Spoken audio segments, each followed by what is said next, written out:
Welcome to the Foodbod Pod with Elaine, Boddy and David Treadway with Matthew's Cotswold Flour.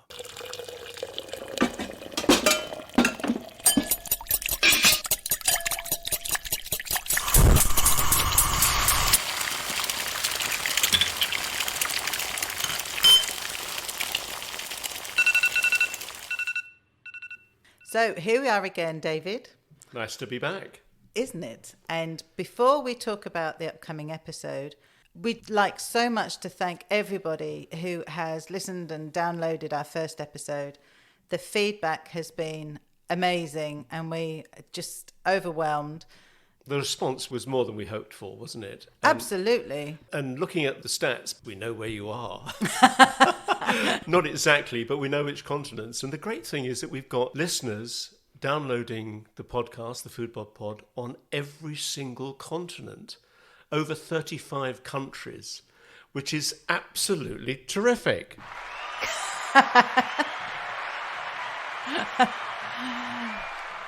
Big round of applause for you all. Yes, thank you. And we've been very excited about this, and we've been watching the download numbers just with sheer joy. But also, various people have written reviews for us, which has been amazing. But also to have people quoting back to me things that have been said in the first episode, and people have been trying things that we suggested as well already. I know that quite a few people have been using your potato water or vegetable cooking water, and that's just absolutely amazing. So we're very, very grateful. We're so excited that you're back with us. I'm really, really excited about this episode, David. Well, I am too, and just let me add my own thanks to yours to all our fantastic Foodbod Pod listeners for their reaction and the way they've greeted us and welcomed us into the podcast universe, or the podiverse, is it called? I'm not sure. But it was absolutely terrific. So we hope you continue to enjoy the rest of this first season of Foodbod Pod. And yes, we've got some great stuff coming up later in the series. But to today's episode, and especially our conversation with Cherie Denham. I love this, and I hope you're going to love this. And I think the best thing for me to do now is just to say join us in Cherie's kitchen.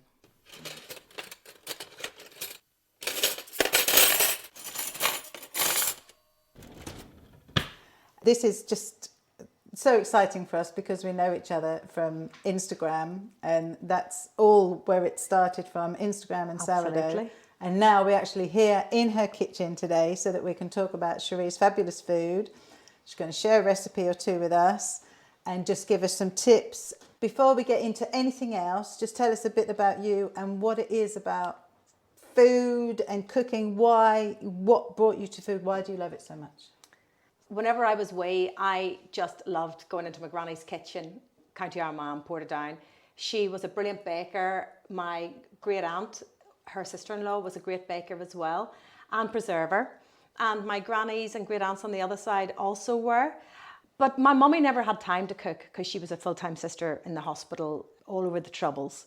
So we just sort of cooked for ourselves at home. And I don't actually know where I got recipes or anything like that. And I don't know where those ideas came from. But I would be the one who was in the doctor's surgery or the dentist's surgery, and I would be looking at People's Friends magazine or Woman and Home when I was like no age, just to see how all these ingredients came together to make this lovely food. So I don't really know. I just always knew that I wanted to cook. So I knew I couldn't afford to go to cookery school. And my parents absolutely couldn't afford for me to go to cookery school. My daddy was a farmer. And so I became a medical secretary in order to get to London to go to cookery school. And I went to Leeds, and it took me a long time, but I saved up, and that's what I did. I put myself through cookery school.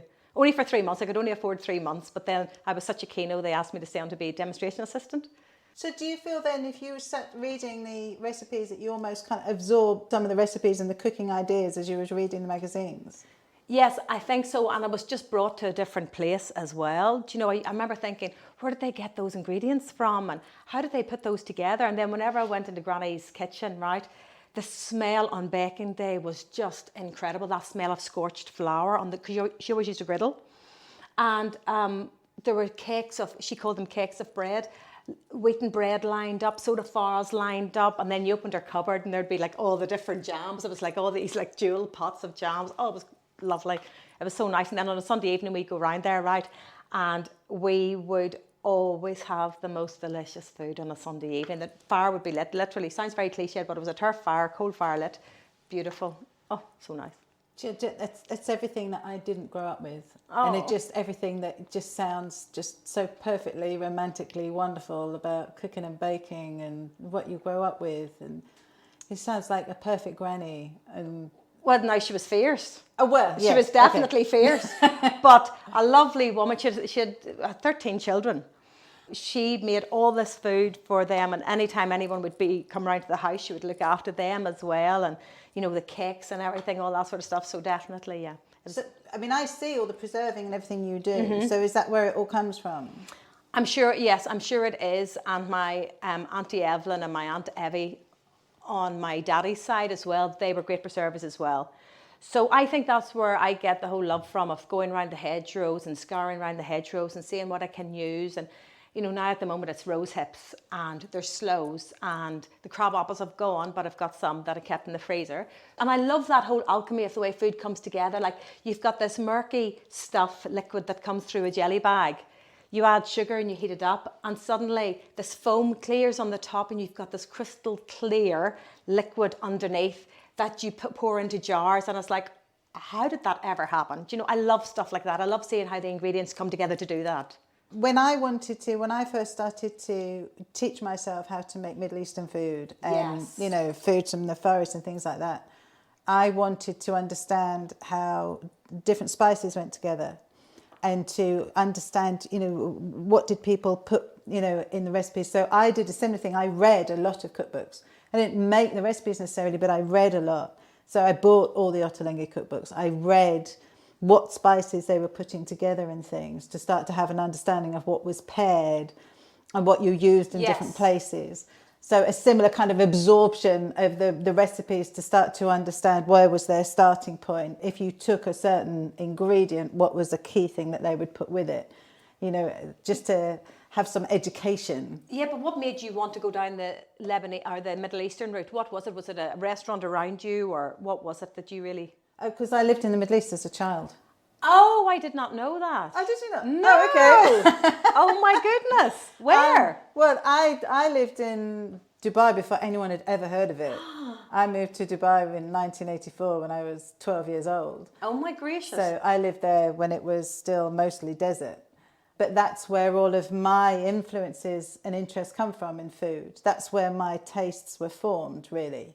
So I got to a point where I wanted to learn how to make them for myself. So when I used to go back and visit and bring all of the ingredients back with me here, because you couldn't get, especially where I lived, you couldn't get Middle Eastern food. No. You couldn't get those ingredients. So I can remember messaging my mum and saying, oh, they're talking about something called freekeh in this country. Uh-huh. So she got me this huge bag of freekeh from Abu Dhabi. And this was, you know, not refined. Mm-hmm. This was not cleaned. This stuff stank. Yeah. But it was before anyone had it here. I wanted to know what to do with those ingredients. The difference is now, on my doorstep, I can actually go and buy the ingredients and the same makes as I could buy in the Middle East, now in the Turkish shop on my doorstep. So I can make the same foods, you know, in my version. Yes, yes. You know, so anyway, but yes, so that's where mine comes from. That's where the influences came from, that and travels. My family was shoved around a lot. We lived in lots of different places. So my food tastes were born from those travels. But don't you love all those different shops, though? Yes. You know, and all the smells when you go in and the sights. Well, I've just watched your TikToks and Instagram where you've just been in, was it Marrakesh? Yes. And, you know, when you've gone through the spice souks and you've gone through those food markets, you know, that was my childhood. Oh. You know, and you'd walk around, you know, those pyramids of spices. Yes. And just taking it all in. And the grubbier, the better. Oh, my word. Really. That's the thing. We had street food on the day before we left. But we knew it was good because we'd been there the day before as well. And it was just so delicious. And bread, you see, the bread is in my DNA. And I just love any bread. So there was the batbut, you know, the round, flat one. And they took the skewers the brochettes off the heat, and he just cleaned them off into the bread with some tomato sauce. Oh, delicious. So maybe we should explain then how actually we know each other.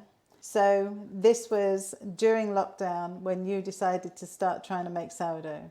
Oh my word. I had tried to make sourdough 7 times before I found you, my guru. And I remember saying to Andy, do you know what, I found a lady on Instagram and she seems really good at what she does at sourdough. And Andy goes, oh, flip me, Cherie, not more sourdough. And I said, no, seriously, I think this one's really going to work. So, because I saw these positive things coming through in your Instagram. So whenever I spoke to you and I said, oh, Elaine, do you know what? This is now the 7th time it hasn't worked. And some people say you need grapes in your starter. Some people say you need apple skins. Some people say you need like the water from 40 virgins up a mountain. It's meant, everything's meant to be. So spring water and all the rest. And you said, no, all you do is you take your tap water and it'll be fine. And I said to you, but our tap water is just filled with chlorine. You leave the top off, Cherie, and the chlorine evaporates overnight. And I was like, no. So anyway, you talked me through each stage, and the very first starter I made before lockdown, it's still going now. Oh, brilliant. But I remember the messages and I was talking through it. But because I remember one of the key problems was the fact that because you have an Aga, your kitchen is hot. Yes. And therefore your starter was getting thin. It was working too fast because of the heat. Yes. And that wasn't something that you were aware of at that point. But that was one of the key things that made a change to your starter, wasn't it? It was moving it away from the heat. You're so right. I had not a notion about any of that. And you were so patient, Elaine. You really were. You answered so many questions because honestly, I was beside myself because the starter had risen. And then it had dropped so quickly. Yeah. But I could see all these tiny bubbles and I was like, there's loads of tiny bubbles. And you're like, yeah, but they're not strong enough bubbles, Cherie. So just give it a wee bit more flour and not as much water. And it was just this brilliant thing where you had told me what to do and I did it and it worked. And I just loved it, honestly. I've got 2 on the go and I even dry it out now and send it to people. But again, completely your idea. Even my boys never ate anything but white bread. When they were wee, I always had them. I prided myself on brown bread. And when they went over to Northern Ireland, they had white bread for the first time and they didn't know it existed. And then whenever I started to make the sourdough, that's all they ate now. They eat wraps, but sourdough, I don't buy any more bread now. It's great. Brilliant. So thank you for that. One of the key things that I want to ask everybody, which I think is going to be brilliant coming from your kitchen, is for me, it's all about the tips. Mm-hmm. I think that the key thing that I find most interesting when I watch cookery programs and I read recipes, anything, it's all about the tips and the little things people do in their kitchens. Mm-hmm. And it's the things that you'll think not that important, but actually it's that the little tip that's going to make a difference to someone. So what would you say are your 3 top tips in your kitchen in baking or cooking? So because of my upbringing, I was always taught to be very frugal. So I freeze an awful lot of stuff. If I go to an Oriental supermarket, I'll do a big shop and I freeze my kaffir lime leaves, chilies, lemongrass and ginger. And when I get the ginger home, I scrub the flesh or the skin clean and I put it into the freezer. And then as I grate the ginger on a microplane, it just falls away like ginger snow. So you don't have all those fibres in the back of your grater. So you grate it whilst it's still frozen? Whilst it's still frozen. Oh, wow. And okay. It is so fine. It's like powder, but it is brilliant and it works really well. And because the skin is clean, and it's so fine with a microplane, you don't need to take the skin off before you grate it. Yeah. And it just works an absolute treat. And then if you need a lump of ginger, obviously you need it. I just leave it on the side to soften for a wee while and I'll add that into my blender or whatever. So that's definitely, because so many people, whenever I used to run my demonstrations, they used to say, but ginger doesn't last, Cherie. It goes blue in my fridge. And I said, yeah, but what you do is you bring it home, you wash it and you put it in your freezer and it's brilliant. It lasts for months. Another thing would be, I would say, is when my son actually thought of this one, I said, I have to think of a top tip. Harry, what would be yours? What would you think? And he says, Mummy, the chopping board. So when you have used your chopping board for meat or for fish, always rinse it off in cold water and scrub it off first of all with cold water, then use hot water and a fairy liquid, because if you put hot water onto it straight away, it cooks the proteins in your board, and the gunk that's on there afterwards is shocking. Okay. And if you use a paint scraper once a month for your boards, it keeps them as clean as anything. So I use wooden boards, but I've got a different boards for sweet and different boards for savoury. And then the last one I would say is whenever I make lemon curd, or if I'm making a fruit coulis, something like that, I always use, when I'm putting it through a sieve, I use a metal sieve, but I always make sure that I use a silicone ladle, because if you use a metal ladle, first of all, a ladle is really useful because it's the shape of the bowl. The bowl of the ladle is the shape of the sieve. So you go round and round, and it falls through so much quicker, rather than going back and forth with a spatula or a spoon. But I see so many people using metal spoons. But when I ran my demonstrations, so an awful lot of people said to me, but Cherie, I've made such and such before, and it just tastes metallic, and the colour's funny. And I says, that's because you're using metal on metal. So if you use a silicone ladle and push it through, or a silicone sieve and a metal ladle, that's fine, but it can't be metal on metal, because the acidity of what you're putting through the sieve will react with the metal, and it could discolour your food and make it taste metallic.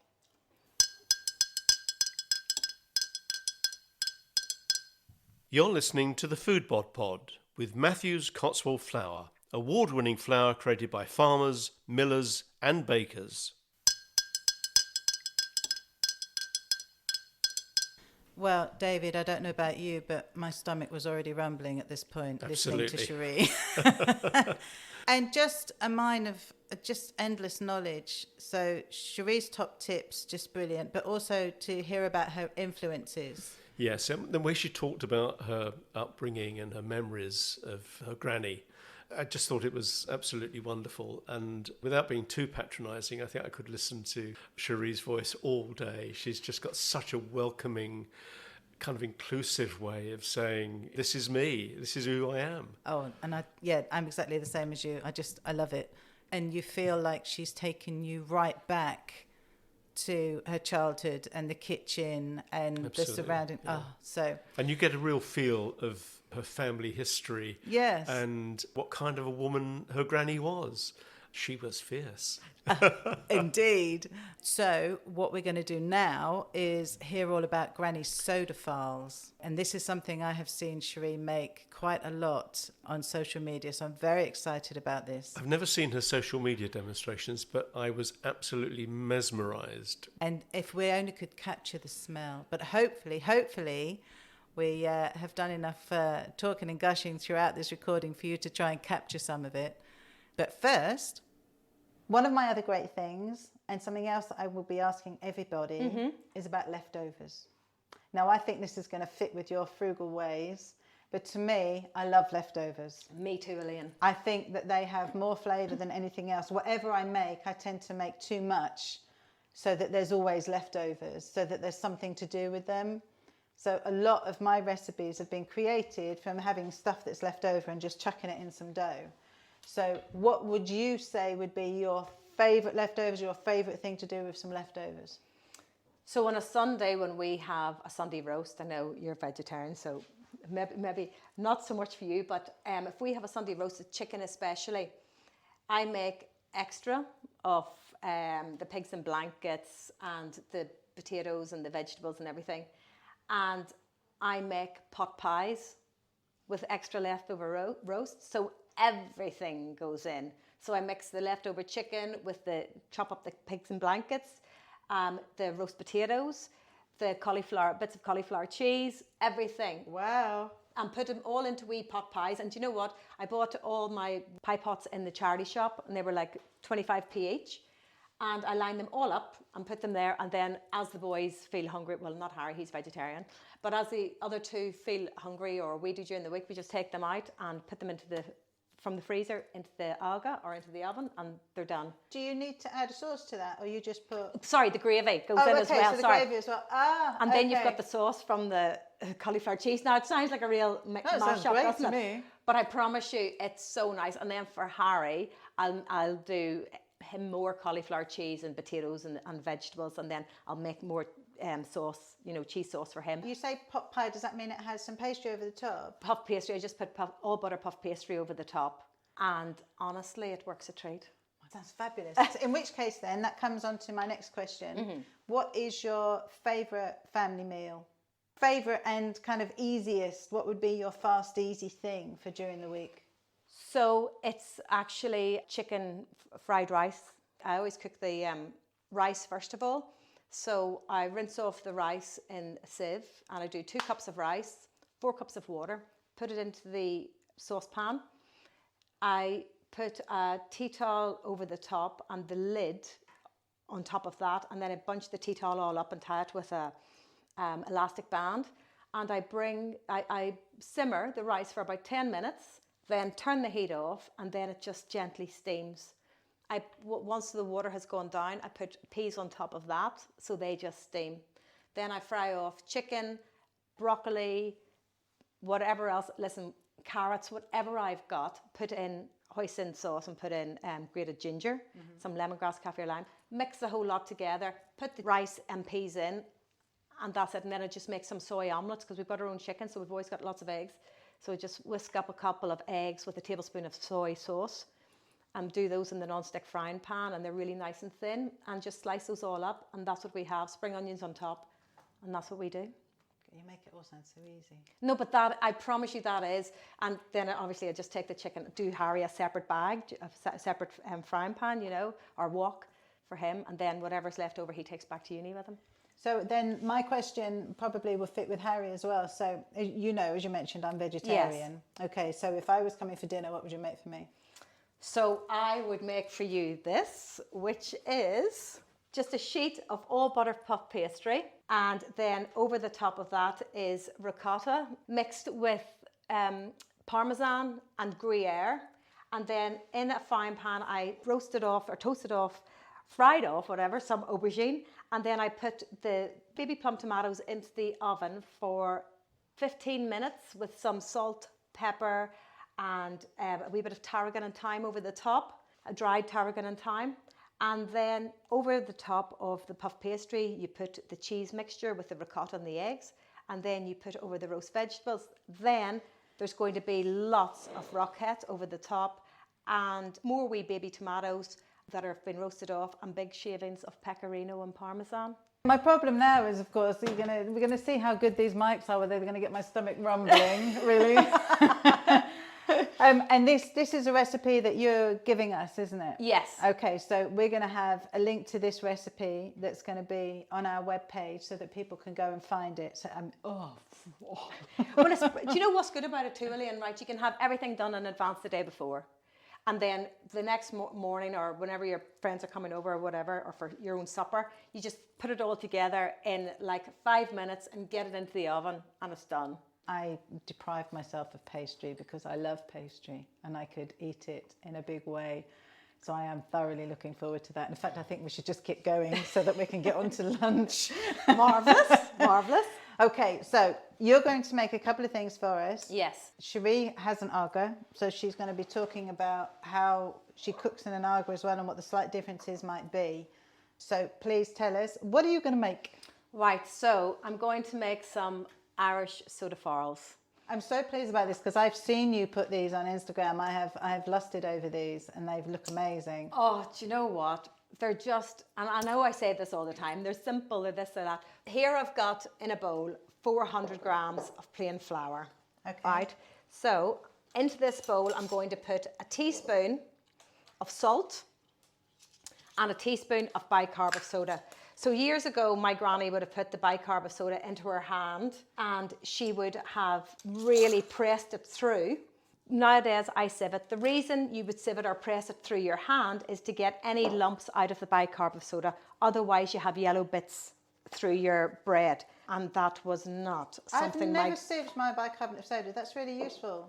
Yeah, or just break it up in your hand and put it through. And also it just aerates the bread a wee bit more, gets everything mixed up a wee bit more. This is what Granny made cakes and cakes of, and they'd all be lined up, and she always used old pillowcases that couldn't be, maybe they had a hole in them or something. She washed them, they were as white as snow, and when she had finished making her bread, she would always wrap it in these pillowcases. I use muslin now these days, but she did that to keep the crust nice and soft and the bread really soft. Okay. So that's So we've got plain flour. plain flour. Have you? Would it always be plain flour? Have you ever tried making them with different flours? I always use plain flour. Okay. Now at home they'd use what's called soda bread flour. So you've already got your salt and your bicarb of soda in there. And you've got your lovely big mason cash bowl. Yeah. That was always what was in my mum's kitchen. I remember that. So Yeah. Granny Neil always baked her bread in these. And although I've got a small amount of flour in here, I always have to use these. So 400 grams of flour, and into this is going half a pint of buttermilk. I'm going to add a wee touch of water as well, cold water. So I'm just going to stir the buttermilk in, see how that goes, see how much water I need. The reason I'm not adding too much more buttermilk is because I don't really want to open a whole carton of buttermilk to add in here. I can add water, and water just keeps it really lovely and light anyway. So you judge the water by how it feels? Yes. So Okay. once I know bakers love getting their hands dirty. I'm just one of those who likes to leave it to the last minute. I'm not big on getting my hands No, dirty. because it's just too sticky. So Granny Neil always used rounded knife, like a bone-handled knife. But this one was made for me by do you know Bodger? I do, and because Bodger. of you, I've got things he's made for me. Oh, So if you look at the cover on my current book, it's got the wooden scoop was made by Bodger because of you. Oh, Because I went in. I This thought is the that was power of Bodger's. social media. Well, he's absolutely brilliant. He is just brilliant. So I'm just adding in literally maybe a tablespoon of water there. And then bit by bit, I'm going to get my hand in and just see how much more, if any, I need to add. Look at the action of your hands. This is a woman that knows what she's doing with a big bowl of dough. So it's really important to make sure this dough isn't too wet, isn't too sticky. So is this one of those recipes that's got the alchemy between the buttermilk and the bicarbonate of soda? Yes, because that would make it, those work together to make it rise a wee bit. So it gives them that nice pillowy texture. So is this how you would make soda bread then? yes, it is. Okay. Yeah, and like a loaf of soda bread, yes. So the farls is what, smaller versions? So the farl means quarter or quadrant in Ulster Scots. Oh, okay. Yeah, so when I bring this all together, I am going to put this onto a board and roll it all out into a big circle, a big flat circle, then I'm going to cut it into quarters. Now, the reason I'm adding the water so slowly is, as Granny Neil always said, you can add to, but you can't take from. Always. So what I'm going to do is just put it now out. So when would you have had soda farls? What kind of meal would you have had them with, or when would they have? Breakfast or tea, right? Okay. So what we would do is had them with cheddar cheese and strawberry jam. Oh. Oh, I tell you see this whole thing about umami and all the rest, like we were doing it years ago. Yeah. But People always, it's home cooks that are doing all these things long before it gets anywhere else. so what I'm going to do is put a wee bit of the flour just across onto my board. My hand is nicely floured as well. So I'm just going to get that rounded off so I don't have to. So if you've got a bit of flour on your board, it's not going to affect the flour mix. It's not going to. No, it just stops it from sticking to your board. Then what I'm going to do is raise the top of my aga lid, the simmering lid. So these are two different. The lids on these are two different temperatures. Yes, so the one on the left is hot, the one on the right is slightly cooler. Okay, and they're on all the time. Yeah, they run all the time because Okay. my aga runs on gas. Okay. And then what you do is just a sprinkle of flour over the top. And that doesn't burn then on there. It'll scorch. But you want that flavour, do you? Yeah. Oh, do you know, it just takes me back. So just that wafting. Well, we're gonna please believe us that it smells good.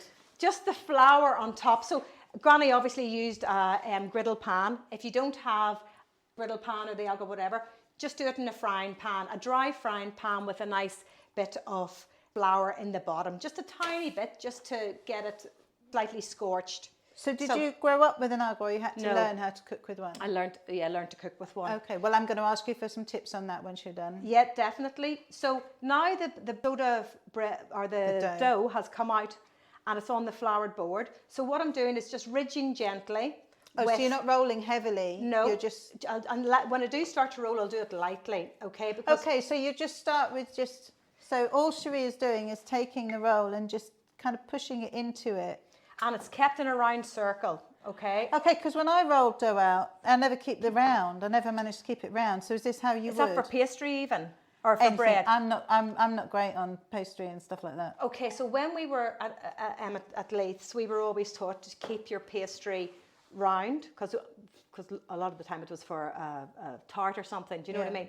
And to ridge first of all, so you're not putting as much pressure on the dough. Well, there's an extra tip, everybody. Look, it's really cool. So you're just taking it and just pushing into it gently across the top before you start to then roll it. Exactly, and then you want to just gently turn it around as you move it, and then that helps, with keep its shape.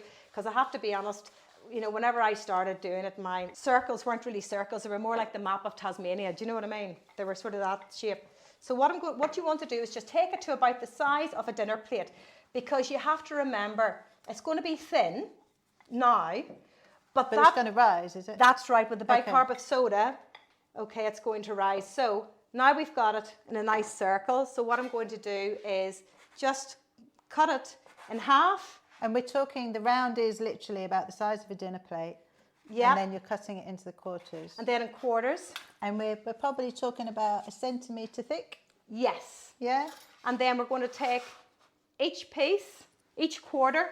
And just place it on the heat. Absolutely. And what we want is that scorched flour look on the bottom of each farl. Oh, is that where you get the brown Yes. piece from? Ah, okay. Yeah. So if you were doing it in a griddle, that's what the griddle would have done in the Yes, past. It's that's given right. it the lines. So Granny used to always, whenever my mummy was a wee girl, Granny would have used a goose feather or a turkey feather to clean off the griddle first of all, because the griddle was always hanging down under the fire. Do you know what I mean? So there'd be loads of bits and pieces all over it. So she'd brush that all off, then put her flour on. So just skite a bit of flour over the top. With a feather? She'd clean it with the feather. Why is that? Because they always had geese, and they always had, the turkeys at Christmas. They used to, have their own food all the time. And So it's strong enough to use like a brush? Absolutely, yeah. Wow. So that's another. So nothing was ever wasted either. It was always thrown out to the geese, right? Okay. So if there were any wee bits and pieces that would be for the bin, always given to the geese. Food bits, obviously. So we've got these now sitting on your warm plate. Yes. So those are going to take probably about 5 minutes each side. So if someone was doing this in a pan, would you have it on, say, a medium heat? Medium heat, yes. Okay. And then we'll give them 5 minutes there, turn them over, give them 5 minutes, and then you have to stand them on each edge to dry each edge out as well and bake each edge. Oh, Because okay. otherwise they could get a seam going down the middle, and Granny would never. Oh, you can't have a seam. Are you haunted? Are you haunted by all these gracious. things? Do you know, someone said to me the other day, I think your granny's walking with you in the kitchen, and I was like, flip, I hope not, just tell me off for so many things. So I get people saying that to me. You're in my head in the kitchen. I think, I hope I'm being nice. But it's true, you do. You think about what other people could be saying to you, and you think, right, okay, am I doing that right? So you can see even now, Elaine, right, they're starting to grow. Yeah. You know, they're starting to just get, and they get real nice and puffy. There used to be on the side of the road, because I'm from County Tyrone, Northern Ireland, there used to be this place near us in Ballygawley, and they had bacon and egg sodas, right? You know the way they sell burgers? Yeah. Well, these were sold out of a van. Soda Farls, opened up, buttered, fried egg and bacon. Oh, wow. It was so good. I'm going to give these 5 minutes and turn them over, and then.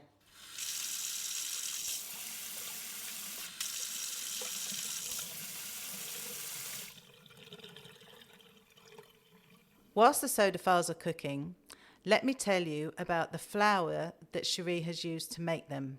At the same time, let me tell you that if you would like to actually watch us recording this episode, we recorded the whole episode for you, which you'll be able to find on our YouTube channel, the Foodbod Pod. so you can actually see Cherie and I in action in her kitchen.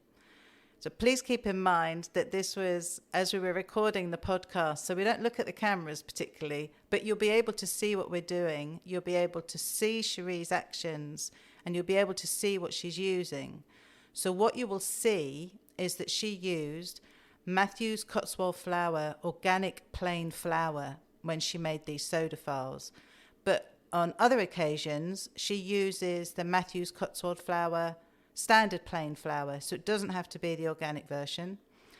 I think, for me, when I try it, I may try using the white spelt flour as well, because if I make things that require plain flour, I often use white spelt flour as an alternative. So it's the Matthew's Cotswold flour, white spelt flour with the pink label.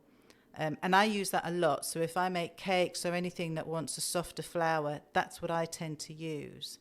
So if you want to see us in action, please do watch us too. You'll see many, many smiles and how much we enjoyed this. Before we hear that, Elaine, is it worth just exploring the difference between terminology? Because a lot of our podcast listeners won't necessarily understand what we mean by plain flour. Yes, very true. So in the UK, if we use plain flour, if we're going to make cakes, maybe biscuits, cookies, Yorkshire pudding, something like that, then we would use what we would term as plain flour. In other countries, that would be labelled as all-purpose flour. And the difference being that it's all about the protein content.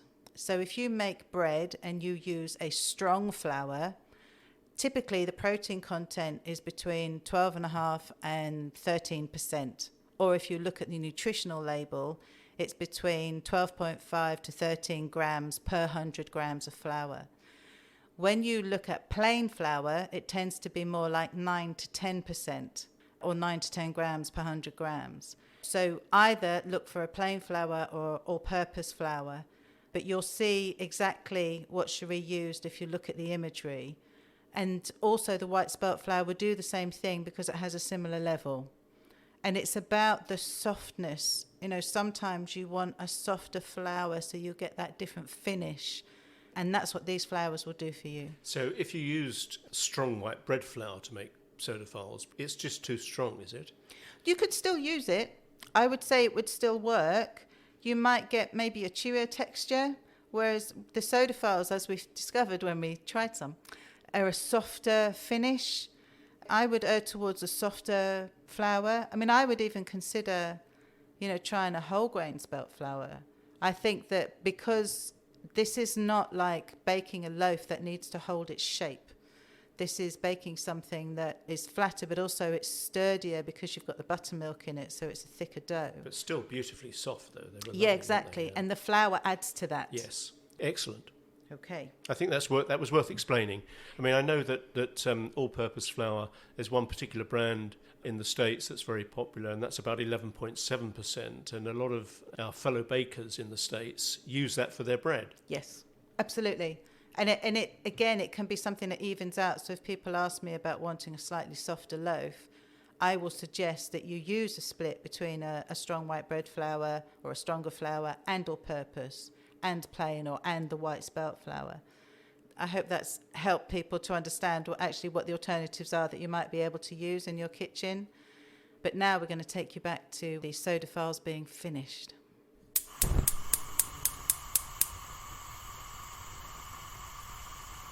Okay, so you're at the point where we need to turn them over? Yes. So, Elaine, look at that. You see the scorched flour colour? And it's really hard there. Yeah. Feel there on the other side. Oh, it's so soft and pillowy. Yeah. Yeah, and then we'll put it back on there, so they want to be a nice colour as well. And see the way they've just started to set up. So they started about 1 centimetre thick, and they're now growing. They're definitely past 2 centimetres, going up towards 3, I would say. Yeah. Are they going to grow even more? No, they should stop about there, but that's the power of the baking soda. It's just mixing with the buttermilk, the acidity in the buttermilk. It just gives them that beautiful rise. It just gives off that carbon dioxide and just lets them rise. So you've just said baking soda, but we also say bicarbonate of soda. So yes. For anybody that's listening, they're one and the same. Completely. I've started to get into saying bicarbonate of soda whenever I was over here in England, but Granny Neil would always have said baking soda. So I find that fascinating because when I've written my books and I've written bicarbonate of soda, it's because my publisher is American, they've then changed that to baking soda. But I didn't realise that would have been the same in Ireland. Yes. That's what you would have said. Yeah, Okay. baking Oh, soda. cool. We'll give these another, say, extra 4 minutes now, and then we'll put them on their sides. Do you know what it looks like almost? When you look at the edges and start to see the bubbles coming, it's like when you score a dome of dough that you've got from making sourdough and you score into it and you see the bubbles inside. That's what it's starting to look like on the edges. You are so right. Do you know what I mean? Yeah, completely. And it's because of that alchemy between the acid in the buttermilk and the bicarbonate of soda and the bubbles and the growth in the air that they create, isn't it? And which can make it often look like the sourdough stuff. Yes. So these are also part of the Ulster fry. Have you heard of the Ulster fry? No. So you know the way English breakfast, fried breakfast, the Ulster fry, you get your eggs and your bacon and, you know, if you want a bit of tomato, mushrooms, right? But these would be cut in half again, so they're like a smaller triangle, and then you open that triangle up and then you fry it in the pan after you've fried off the bacon and the sausages. So you've got that lovely flavour in there. Do you know, you reminded me of what my dad used to do. So when we had a fry up as kids, whatever fat was left in the pan, the bread went in to make fried bread. Yes. So whilst we're waiting for these then, what are the considerations someone should have with baking or cooking differently between an aga and an oven? Because obviously it's on all the time. So when I talk about baking from a cold start, you can't do that in here. No. But you've got different temperatures and different doors, is that right? Yes, so I've got a 4-door aga. So I've got a roasting oven and a baking oven and a simmering oven and a warming oven. Now for 2 oven agas, you've got a roasting oven and a simmering oven. So you just need to work your way around with something that's called a cold plane shelf. So it's a piece of sheet metal, like a shelf that goes in, and you can cool down your aga temperature that way using the cold plane shelf. Because you're putting something that's cold in it, so it's going to bring the temperature down. Yes. Okay, but therefore that would then warm it up, would it? Or is it made of something that stays cold? It warms up, yes, but it takes the initial heat away. The roasting oven would run at 200 degrees, baking oven at between 100 and 200, and then simmering about 150, warming 110. So do you have a thermometer that you would put in them on occasion to see what they sit at? Definitely. And there's certain things that you need to be, like meringues are just one of those things in an aga. You need to sometimes set it in the roasting oven for 3 minutes maybe, and then move it over to the simmering oven. And I always thought meringues were one of those things you needed to put in the oven and not touch it. So it's all right if you move them around. From a roasting oven, they'll set up and then they'll continue to go in your simmering oven. They'll be absolutely fine. But I have to say, because I've got a convection oven as well, because of when I ran the demos, I did so many recipes in one go, I had to use both ovens. Yeah. I always do my meringues in the normal oven because it keeps them really white and bright as well. Whereas if you do them in the aga, they go quite browny. Okay. They still taste delicious. Yeah, absolutely delicious. The look of it. Yeah. So I'm just going to turn these. Now they've got a beautiful colour on the other side. What we're going to do is just turn those around, just like that. Oh, wow. So they're like bookends. Yes. Okay. So just a couple of minutes each side so that they're nicely cooked, and then we'll wrap them in muslin, and then you'll have to try them later on. They'll try and stop me. Just a question then. If you hadn't put the flour on, they would still cook all right? They just wouldn't have that brown tint? They would get a slight brown tint, but not that lovely rustic But colour. would they have stuck? I suppose you could sprinkle them with flour before you put them on. Okay. And then they wouldn't stick. Okay. But all right. but always. And also I think it was a thing as well years ago with the griddle. They put the flour on to see if the griddle was hot enough. Yes, and if to see if it responded. Yes. So we've now got them on their ends. Yes. With all that lovely holy edges looking at us. Yeah, so they're all leaning against each other. So what we're doing, you're just kind of setting the edges rather than making it too dark. Yeah. With sourdough, we always have the joy of needing to wait really until it's cooled a bit before we slice into it to get the best out of it. Is this something you could eat warm, straight off the griddle? Oh my word, yes. Okay. So, and you expect me not to do that? You expect me to wait for you to make something else before I can try it? well, maybe you have to try a wee bit of it warm, but honestly, and what Grant and Neil used to do, he used to get one, slice it into fingers and have it with boiled goose eggs in the morning for breakfast. We'll need to come and stay at your granny's. Honestly, oh my word, it was just so good. It sounds like wonderful memories. Do you know, I have got really happy food memories, I have to say.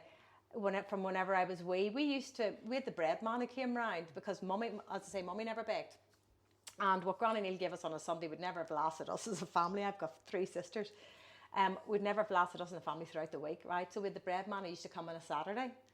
Don Ferguson, I'll never forget him. Whenever he pulled out the big wooden tray at the back, and the smell in there, Elaine, was amazing. Do you remember Parish buns with the pearls of sugar on the top? Yeah. Those, and split buns with, but it wasn't a real cream, it was like a fake cream, and then the red sauce over the top, and I just remember thinking, oh my word, they look delicious.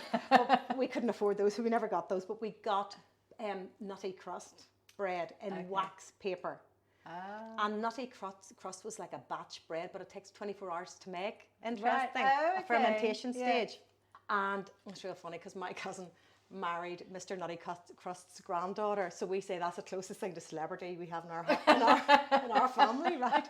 Because Nutty Crust is like all over the place. So we had those, and that's always bought sliced. But then there were batch breads as well that Mummy used to buy around Christmas time that weren't sliced, because she used those to make breadcrumbs for the Christmas pudding and Christmas cake. Mummy's Christmas pudding and Christmas cake were absolutely fantastic. Wow. And she used to grate them with the old grater, the old metal grater. She stood and she grated. You need to write a book of Mummy's recipes, Mummy's and Granny's recipes. Honestly. It sounds amazing, but all of that love and flavour and history through it. But then we'd go around this area called Branny. When Daddy would ask us to move the cows, we'd go around this area called Branny, and we'd go around and we'd pack ourselves a packed lunch, and it was literally the heel of the bread or the crust of the bread, buttered, because there was no real butter in the house, it was only margarine. But we would have that, and we would just bring that, and we'd go out for hours after we'd moved the cows, and we would just cycle around the roads on our bicycles. Oh, it was great crack. It was great. Right, these are nearly done. Okay, so Cherie has done all 3 edges of the triangles now because we've got the 4 quarters. So all 3 edges have been sitting on the heat, and now you wrap them in the muslin. And then just take them up like this, and then just wrapping them like a parcel. Yep. And the muslin is going to remind us? It keeps the crust nice and soft so they don't dry out, they steam in there. Oh, okay. So they're still going to be steaming, they're still going to be... Smell, Elaine. Oh. That's childhood right there. Smells amazing. Oh, so we are happily smelling a ball of muslin right now, but my God, it smells amazing. Quite. So they'll still keep their lovely firm crust on the outside, but inside they're like nice and almost chewy. Okay, so you're going to keep the crust firm with this? Yes. See, this is a tip. When people ask for wanting sourdough that's not as crusty, I always advise them to wrap it in muslin or a clean tea towel when it comes out the oven to soften the crust. Yes. So the steam softens it. But with this, it's going to stay crusty. It won't stay really crusty. It'll stay, it sounds silly, but it'll stay firm. Okay. Cool. But it won't go all real soft. Okay, because if it's like with 2 pieces of toast, and my husband makes toast, he'll stack them, like in a triangle, so they don't steam each other, make each other soggy. Yes. So that's not going to happen in there. No, so they're just going to stay nice and soft. But can you feel, if you feel on the outside, do you feel that it's still quite firm? Warmth. But if you squeeze, you can feel the softness. I can't quite it's a little describe it. parcel of joy. So let's just, I tell you. You're listening to the Foodbod Pod with Matthew's Cotswold Flour, bringing you inspired baking from Britain's artisan flour miller.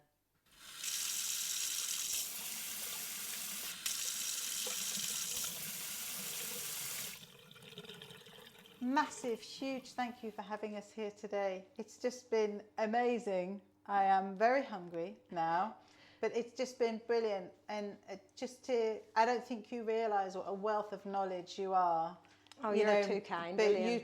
you know, the tips and the little things that come out through your entire conversation are just invaluable for people in their home kitchens. Thank you so much for having us here today. We will make sure that everybody knows where to find you. I know that you're like me. Whatever questions people have got, send them your way. Absolutely. I would pretend to apologise to everyone listening that they can't share the food. I'm really not that sorry, because we're going to thoroughly enjoy it. So thank you so much. It's been amazing. Thank you. Amazing. I have loved every second of it. It's just been brilliant. It's having a chat in the kitchen. What could be nicer? And sharing a bit of food. Exactly. And isn't this what we love? This is the whole reason that we're doing this podcast. Yeah. Is just to share what people love. That you know, this is a home kitchen. You have 3 children. This is, you know, there's always people around. You need to provide food easily, quickly, as well as inspiring people online. And you know, it's just it's real people in their real kitchens, and it's just wonderful. Well, I think as well that people need to know that, you know what, good food doesn't have to be complicated, and it doesn't have to be difficult, and you can just put a few ingredients together and have something that's nurturing and lovely and comforting for your family, for your friends. Do you know what, I used to do dinner parties a lot. I don't do them so much more now, but you know, I'm just enjoying going back to basics. Yeah. I love that. Brilliant. Although I have to say, nothing that you make looks basic to me. Well, you're lovely. Amazing. Thank you so much. I'm going to just keep on cuddling our little muslin baby here and say goodbye so that I can start eating them. Thank you. Thank you. I think, David, it's pretty obvious how much I enjoyed that.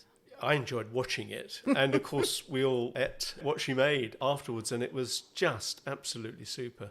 I think to really give you the full experience of what it was like in Cherie's kitchen, the warmth and welcome that she gave us was amazing. Absolutely. And her food is an absolute hug. Yes. I mean, it really is. Everything's made with love, but just everything about her home, just amazing.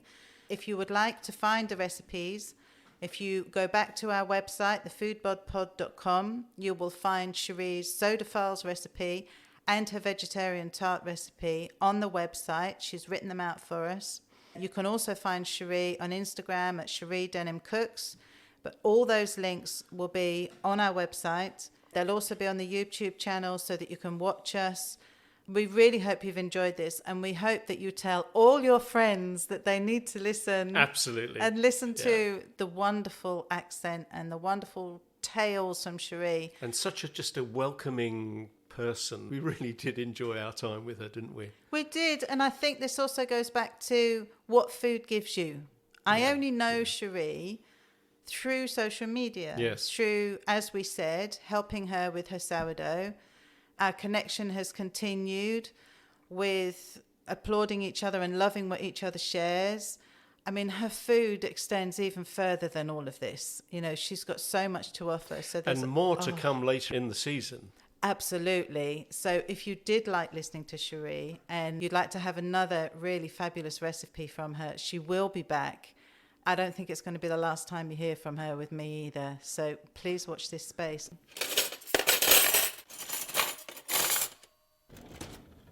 Find this and all of our future episodes on Podbean, Spotify, Google or Amazon and other podcast platforms. Please subscribe so that you don't miss any future episodes, and share the love. And thank you so much for listening. Thanks for joining the Foodbod Pod family, and we'll see you next time. Thank you.